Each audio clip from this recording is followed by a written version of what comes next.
Assalamualaikum warahmatullahi wabarakatuh.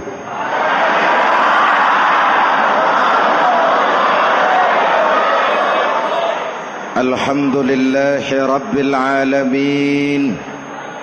Wassalatu wassalamu ala ashrafil mursalin Sayyidina wa maulana Muhammadin wa ala alihi wa sahbihi ajmain, amma ba'du. Para ulama yang saya muliakan, hadirin hadirat ma'asyiral muslimin yang saya cintai, banyak kita alami perubahan-perubahan yang terjadi, baik perubahan yang menyangkut sosial budaya, lebih-lebih yang menyangkut sosial politik. Yang tidak banyak mengalami perubahan adalah sosial ekonomi.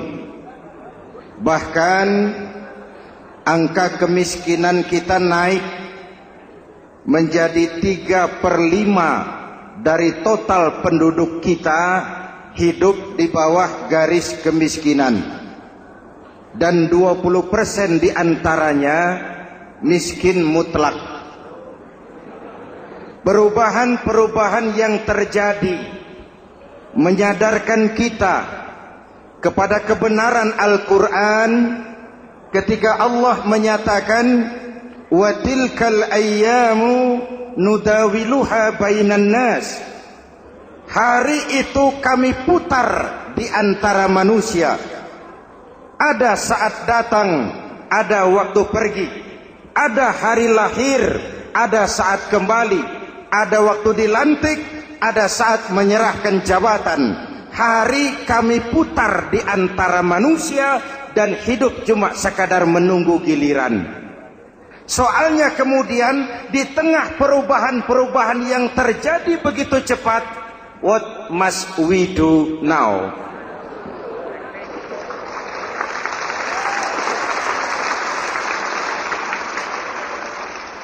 Saya juga nggak ngerti itu. Yang penting kan penampilan. Saudara-saudara kaum muslimin di seluruh tanah air, jadi pemimpin adalah pelayan bagi orang yang dipimpinnya.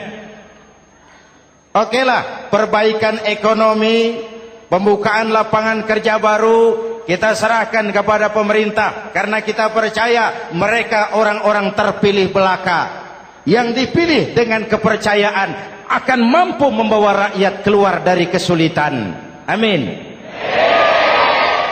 Tugas kita sekarang di zaman susah meluruskan akidah.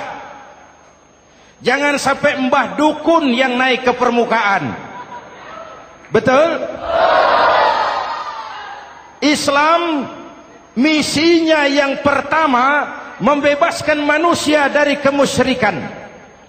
13 tahun Rasul berjuang di Makkah, menanamkan akidah, meluruskan keyakinan, membentuk iman. 13 tahun membebaskan manusia dari belenggu kemusyrikan. 13 tahun menanamkan la ilaha illallah Muhammadur Rasul dengan seluruh konsekuensinya. Kalau saya yakin tidak ada Tuhan selain Allah, saya tidak akan minta tolong kecuali hanya kepada Allah. Saya tidak akan pernah takut kecuali hanya kepada Allah. Saya tidak akan menggantungkan hidup kecuali hanya kepada Allah. Saya tidak akan minta rizki kecuali hanya kepada Allah. Saya tidak akan melarikan persoalan kecuali hanya kepada Allah. Kalau konsekuen dengan keyakinan ini, mbah dukun nggak dapat tempat.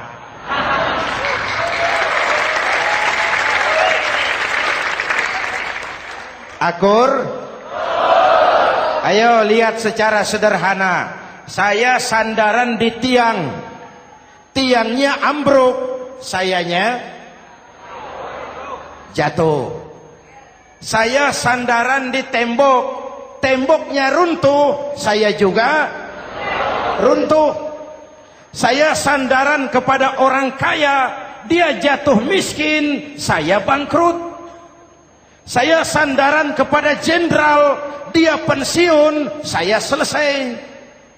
Tapi kalau saya sandaran hanya kepada Allah, Allah tidak akan pernah miskin, Allah tidak akan pernah lumpuh, Allah tidak akan pernah terpuruk, dan Allah tidak akan pernah berkurang kekuasaannya.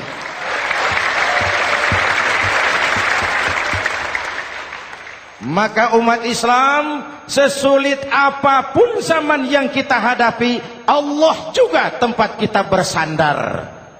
Jelas? Selama ini kita iman dalam ucapan, tapi sekuler dalam perbuatan. Di masjid ada Allah, di kantor Allah tidak ada, maka korupsi merajalela.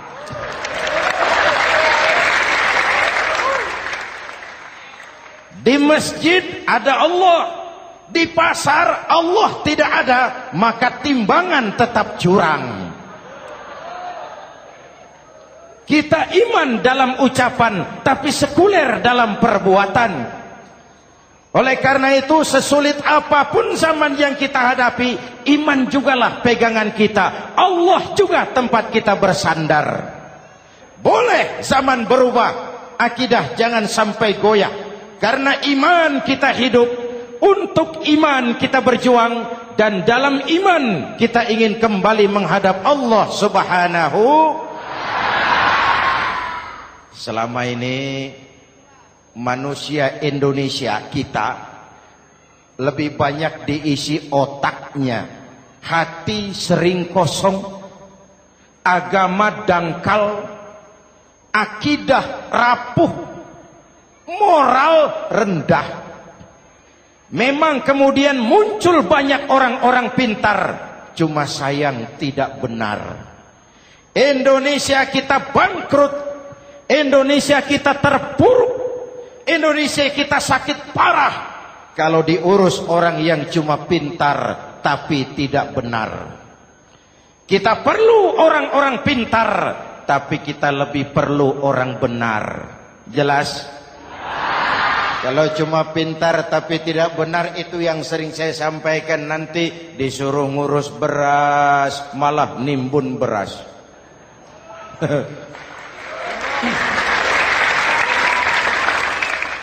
Disuruh ngurus laut malah jadi bajak laut.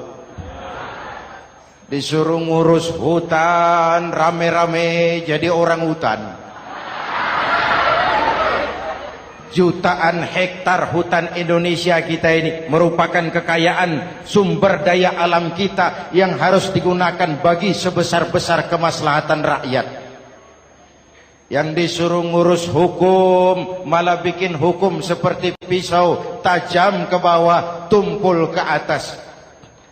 Jangan heran lalu di masyarakat muncul street justice, pengadilan jalanan, sebagai refleksi dari ketidakpuasan melihat sikap hukum yang sangat berpihak.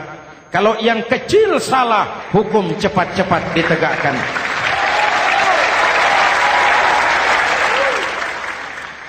Lihat saja sekarang ini kalau orang terkenal banyak uang punya masalah, antri yang bela. Betul? Tapi saudara lihat si Marsinah di Jawa Timur, si Sengkon dan Karta di Jawa Barat, si Udin Bernas wartawan Jogja terseok-seok mencari keadilan, sampai hari ini urusannya masih remeng-remeng. Kenapa bisa begitu? Jawabannya sederhana, tidak ada fulus. Ada fulus mulus, tidak ada fulus manfus. Betul? Jangan sampai para penegak hukum kita terjebak pada lagu baru, maju tak gentar membela yang bayar. Biar bertentangan dengan nurani, biar bertentangan dengan public opini, biar bertentangan dengan rasa keadilan. Siapa yang bayar, itulah majikan. Mau benar atau salah, belain terus. Kalau seperti inilah hukum kita, mafioso keadilan akan tetap gentayangan. Hadirin yang saya hormati, 13 tahun beliau berjuang di Mekah, meluruskan keyakinan, memantapkan akidah, meneguhkan iman. Dari situ segalanya dimulai, dan ke situ segalanya akan menuju. Intan paling mahal, mutiara paling berharga, tidak lain adalah nilai-nilai keimanan. Kalau itu sudah tergadai, apalagi yang bisa kita banggakan dalam kehidupan ini? Kita merasa harta kita berharga, belum ada artinya ketimbang iman. Kedudukan kita punya nilai pun belum ada artinya ketimbang dengan nilai-nilai keimanan. Itu intan paling mahal, itu mutiara paling berharga. Harta baru ada manfaatnya kalau dilandasi dengan iman. Jabatan dan kedudukan baru terasa gunanya kalau dilandasi dengan keimanan. Kalau jabatan lepas dari iman, yang akan lahir Fir'aun baru. Jelas? Kalau harta terlepas dari iman, yang akan muncul adalah konglomerat Korun. Kalau ilmu pengetahuan terlepas dari nilai dasar keimanan, maka yang akan muncul adalah ilmuwan pelacur yang menyalahkan yang benar, membenarkan yang salah untuk kepentingan pribadi. Dan kondisi seperti itu tidak akan membuat kita makin sehat. Oleh karena itu, pada kesempatan ini, pesan pertama saya, menghadapi zaman susah, tetap jaga akidah, tetap pelihara keyakinan. Kesulitan bukan untuk ditakuti, untuk diatasi. Hidup adalah kerja keras, bukan keajaiban. Perubahan tidak akan datang hanya dengan simsalabim abragadabra. Perubahan tidak akan muncul hanya dengan berandai-andai. Perubahan tidak akan turun dari langit seperti turunnya embun di waktu malam. Perubahan adalah kerja keras, sehingga Al-Quran membimbing kita, innallaha la yughayyiru ma biqaumin hatta yughayyiru ma bi anfusihim. Allah tidak akan mengubah keadaan suatu bangsa kalau mereka tidak mau mengubah apa yang ada di dalam diri mereka. Yang ada di dalam diri itu rule of thinking, state of mind, cara kita berpikir, cara kita memandang kehidupan, cara kita mengatasi persoalan. Hadirin yang saya hormati, inilah iman. Berangkat dari ini kita menyadari, ini ujian buat kita rakyat. Dan kita rakyat Indonesia ini kalau sama susah sih sudah kenyang. Ya Pak? Ya Pak? Kita ini sebagai bangsa mengalami apa yang disebut oleh Bung Karno up and down. Naik, turun, timbul, tenggelam, pasang, surut. 350 tahun dijajah oleh Belanda, kita susah. Berangkat Belanda masuk Jepang, susah lagi. Pergi Jepang, datang nikah, susah lagi. Lalu kita merdeka, dirongrong oleh berbagai pemberontakan, susah lagi. Makan bulgur, antri minyak. Lalu PKI berontak, susah lagi. Muncul orde baru, lama-lama susah lagi. Orde baru selesai, naik reformasi, mulai repot nasi, susah lagi.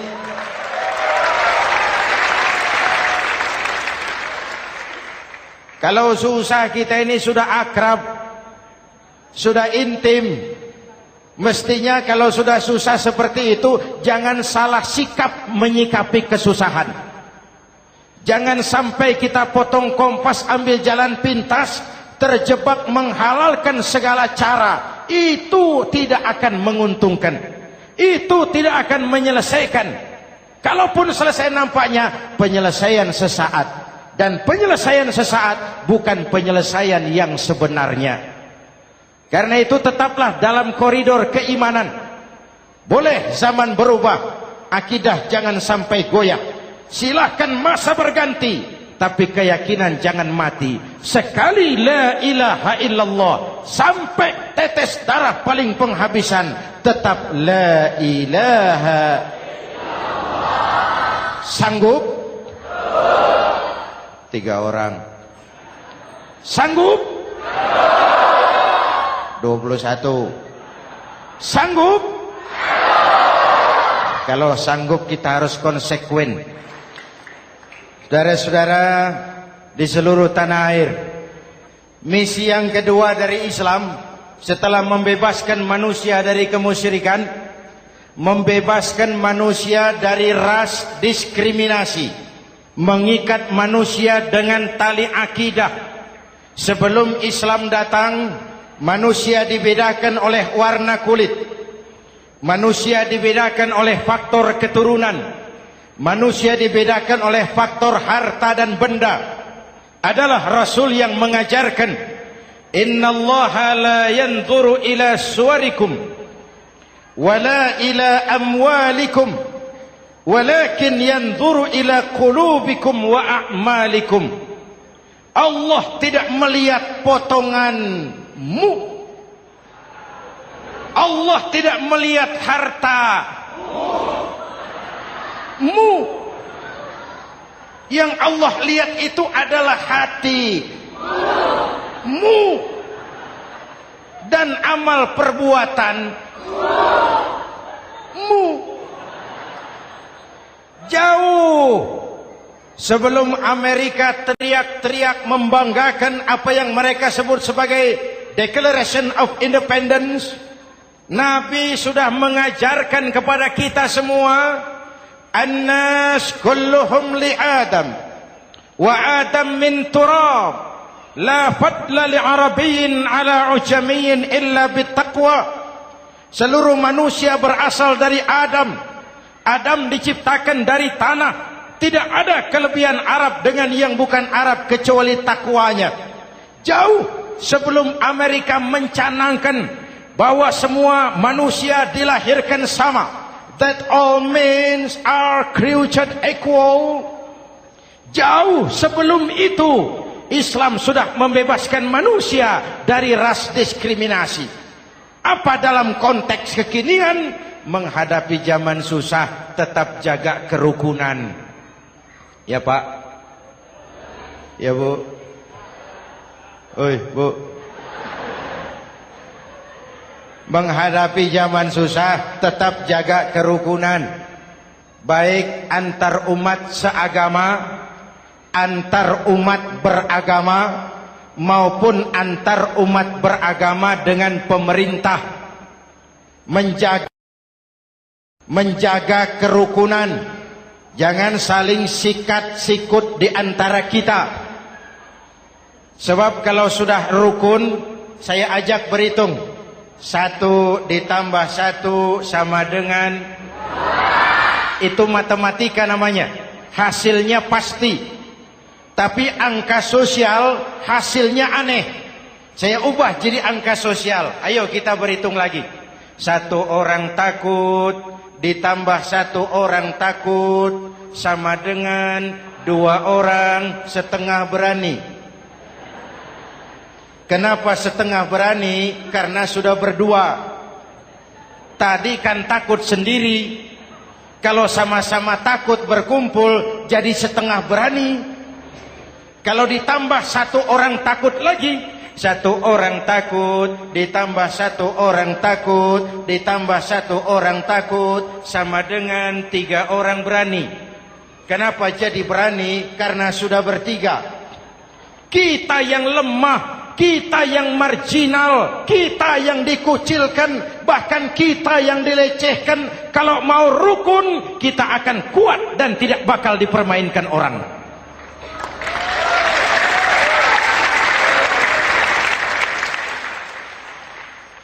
Tapi kalau rukunnya yang satu mau menikam yang lain, saya ajak berhitung lagi. Yuk berhitung yuk. 1 ekor ayam ditambah 1 ekor musang sama dengan 1 ekor musang. Kemana ayamnya? Dimakan musang.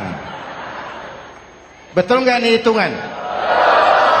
Ayo kita hitung lagi. 1 ekor ayam ditambah 1 ekor musang sama dengan 1 ekor musang. Kemana ayamnya? Dimakan musang.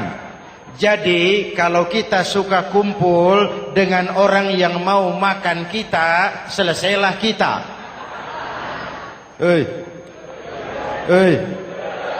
Maka kalau merasa kita ini ayam, yuk kumpul sama-sama ayam, pulang ke kandang ayam.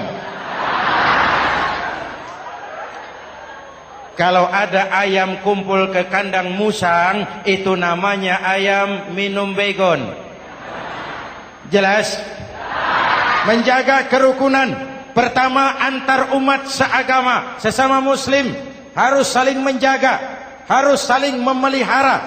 Baik dia muslim yang jadi kapolri, baik dia muslim yang jadi kasat, baik dia muslim yang jadi pengusaha, baik dia muslim yang jadi petani, nelayan, guru, semua komit menjaga semangat kebersamaan, rukun antar umat seagama. Jelas? Jelas? Hadirin yang saya hormati, atas dasar itu saya ingatkan kembali, kita semua ingin persoalan terorisme dilepaskan kaitannya dari agama manapun. Tidak ada kaitannya terorisme dengan Islam, dengan Kristen, dengan Hindu, dengan Buddha. Tidak ada kaitannya terorisme dengan pondok pesantren.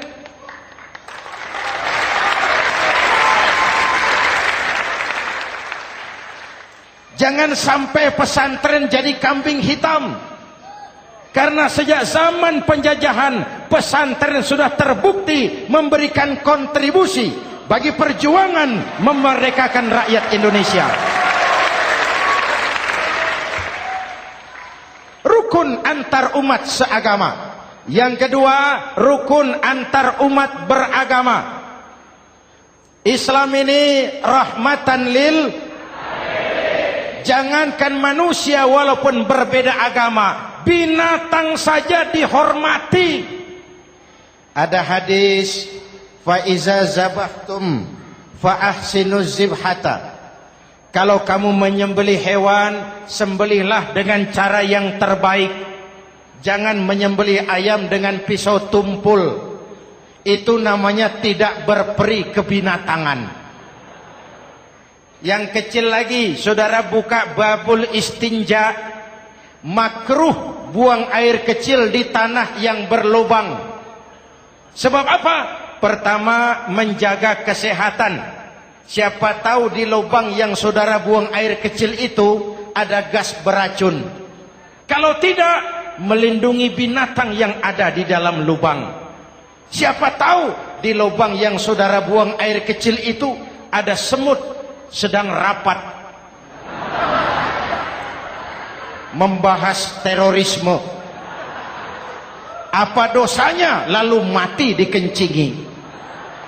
Ini namanya rahmatan lis semut. Binatang saja dilindungi. Maka perbedaan agama tidak harus menyebabkan kita bertolak belakang. Perbedaan agama bukan alasan untuk saling bermusuhan. Apalagi kita sudah menyadari tentang kemajemukan kita, tentang kebinekaan kita, tentang keragaman kita. Rukun antar umat beragama. Saling menghormati, saling menghargai, tapi tetap dalam batas lakum dinukum. Lalu rukun antar umat beragama dengan pemerintah. Hadirin yang saya hormati, yang benar kita dukung, yang salah kita perbaiki dan kita tegur menurut cara-cara yang diajarkan oleh agama kita. Dan sholat berjamaah, pendidikan bernegara yang paling bagus. Tadi kita sholat ada imam, ada makmum, betul? Makmum wajib ikut imam kalau imam benar sholatnya. Rakyat wajib ikut pemimpin kalau pemimpin benar mimpinnya. Masyarakat Islam ini loyal. Masyarakat Islam ini bukan pemberontak. Masyarakat Islam ini taat dan setia. Kapan? Kalau imamnya benar. Imam takbir, makmum. Imam ruku, makmum. Imam i'tidal, makmum. I'tidal. Imam sujud, makmum. Tapi kalau imam keliru, mestinya imam ruku malah sujud. Salah imam ini. Tegur. Siapa yang wajib negur? Makmum yang saf terdepan. Anggota DPR.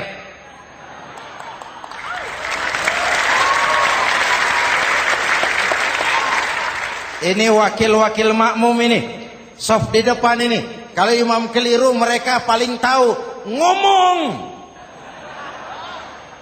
Tegur. Bagaimana negurnya? Ada aturan main. Mestinya ruku, imam sujud. Salah ini imam. Subhanallah. Kan begitu negurnya. Betul? Tidak boleh juga imam keliru, makmum emosi. Main pegang. Weh, makmum salah. Hoi, hoi. Kacau solat. Betul? Anggota dewan ini, saf di depan. Itu kalau imam keliru. Satu saat imam buang angin. Namanya manusia bisa buang angin toh. Apa makmum lalu berkata, demi kesetiaan saya kepada imam, imam buang angin, saya lebih keras lagi. Itu namanya fanatisme buta, loyalitas yang goblok. Imam buang angin, minggir. Iyyaka na'budu wa iyyaka nasta'in. Sampai situ imam buang angin, minggir imam. Lalu saf yang di depan maju. Tidak usah bikin solat baru, teruskan pekerjaan imam. Ihdinas siratal mustaqim. Teruskan. Kenapa? Kalau bikin solat baru lagi, nanti buang angin lagi. Bikin lagi solat. Kapan selesainya solat? Kapan selesainya membangun negara ini? Yang penting imam tahu diri, buang angin, minggir.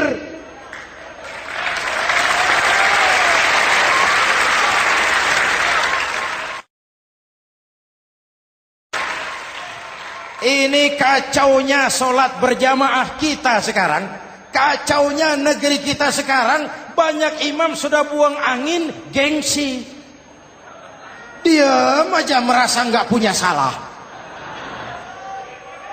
Dikasih tahu sama makmum, imam tadi buang angin ya, malah jawab sedikit. Apa kalau sedikit lalu tidak batal solat itu? Mekanisme kehidupan sosial yang diatur lewat tuntunan solat berjamaah. Sehingga Nabi berpesan, kun imaman muta'an au ma'muman muti'an fala takun thalisan jazu'a. Kalau jadi pemimpin, jadilah pemimpin yang ditaati. Kalau jadi makmum, jadilah makmum yang mentaati. Jangan jadi golongan ketiga pemecah belah. Di depan tidak jalan, di belakang takut, ditaruh yang di tengah, di depan didorong, yang belakang ditendang. Ini namanya biang kerok. Saudara-saudara, dari uraian singkat ini saya ambil beberapa catatan pokok.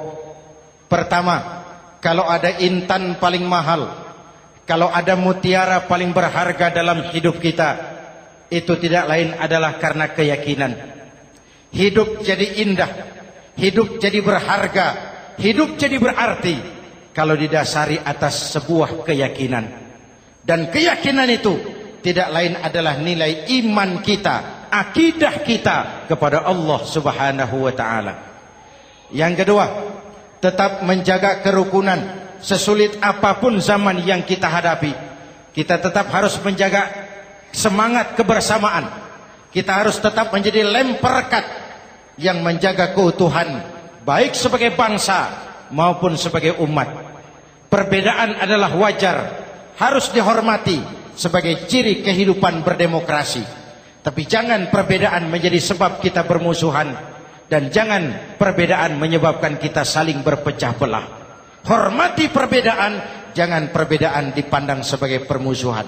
Dengan akidah yang kuat dan kebersamaan yang kokoh, ayo kita hadapi kesulitan, kita atasi kesulitan, dan dengan kerja keras untuk menyongsong hari esok yang lebih pasti. Mari kita Fatihah, semoga Allah memelihara kita bangsa Indonesia. Ala hadhihi niyah wa ila hadratin Nabi. Al-Fatihah.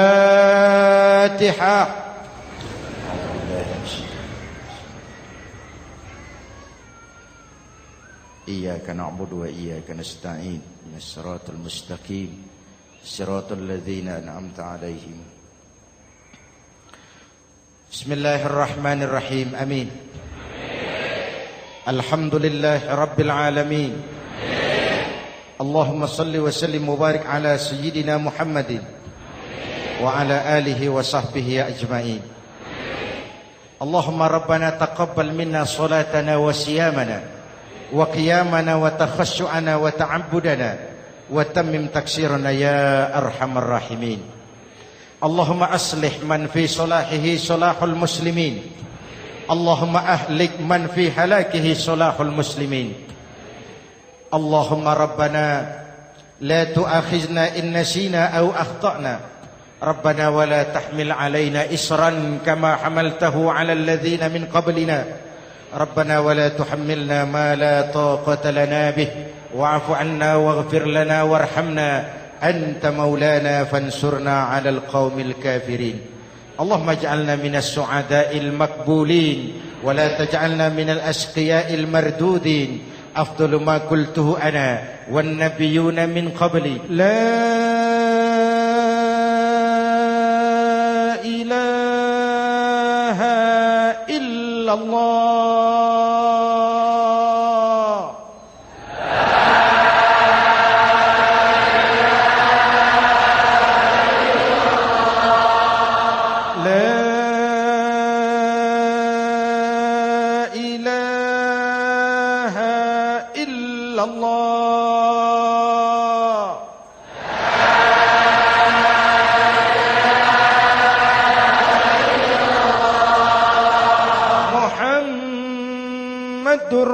Rasulullah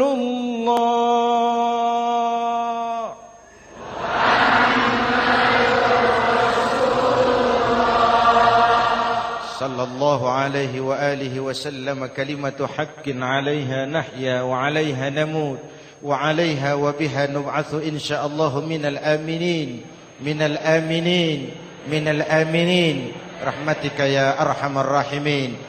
Sallallahu ala Sayyidina Muhammad wa ala alihi wa sahbihi ajma'in. Ana rabbika rabbil izzati amma yasifun. Salamun alal mursalin. Walhamdulillah rabbil alamin. Jumpa lagi di lain kesempatan insyaallah. Wassalamualaikum warahmatullahi wabarakatuh.